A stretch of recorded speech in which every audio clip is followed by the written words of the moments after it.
Appendix 1. Jewish evidence on the Talmud. The denunciation of the Talmud by the Jew Pfefferkorn in 1509 and the ex-Rabbi Drack in 1844 have been quoted in the course of this book. Graetz, however, in his History of the Jews, quotes an earlier incident of this kind.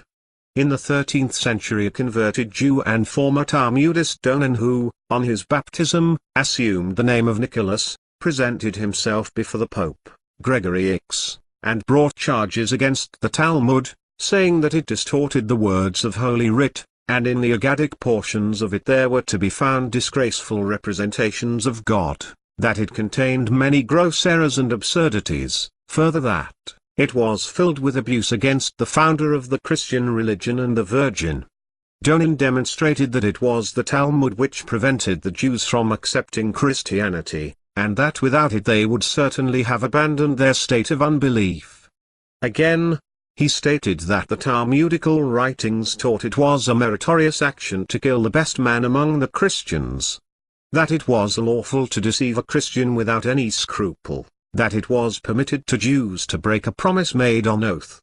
These Graetz describes as lying charges. The Jews were accordingly ordered by the Pope to hand over all their copies of the Talmud to the Dominicans and Franciscans for examination, and if their judgment should corroborate the charges of Nicholas Donin, they were to burn the volumes of the Talmud, June 9, 1239. In France Graetz goes on to relate that, the priest-ridden and weak-minded Louis X, that is to say, Saint Louis pursued the same course, the Talmud was put on its trial. 4 distinguished rabbis of North France were commanded by the king to hold a public disputation with Nicholas, either to refute the imputations leveled against the Talmud, or to make confession of the abuse against Christianity and the blasphemies against God that it contained. It is impossible to imagine a fairer decision, and the Queen Mother, Blanche de Castile, was careful to assure the first witness summoned that if the lives of the rabbis were in danger she would protect them and that he was only required to answer the questions that would be asked of him. Now, there would have been nothing simpler than for the rabbis to admit honestly that these offensive passages existed, that they had been written perhaps in moments of passion in a less enlightened age, that they recognized the indelicacy of insulting the religion of the country in which they lived, and that therefore such passages should henceforth be deleted.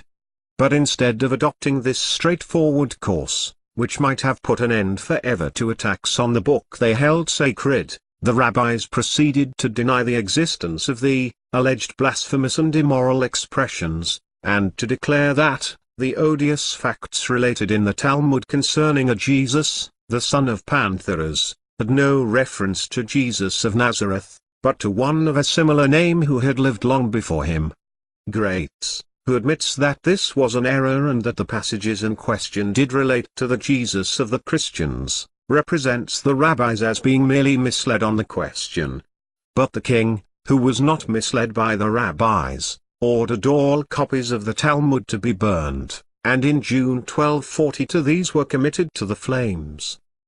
The Talmud, however, continued to exist, and it was not until 1640 that, as we have already seen, the offending passages against Christ were expunged by the rabbis as a measure of expediency.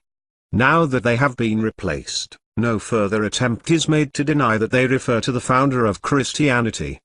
As far as I am aware they are not included in any English translation of the Talmud, but may be found in an English version of Dr. Gustav H. Delman's book, Jesus Christ as im Talmud, 1891.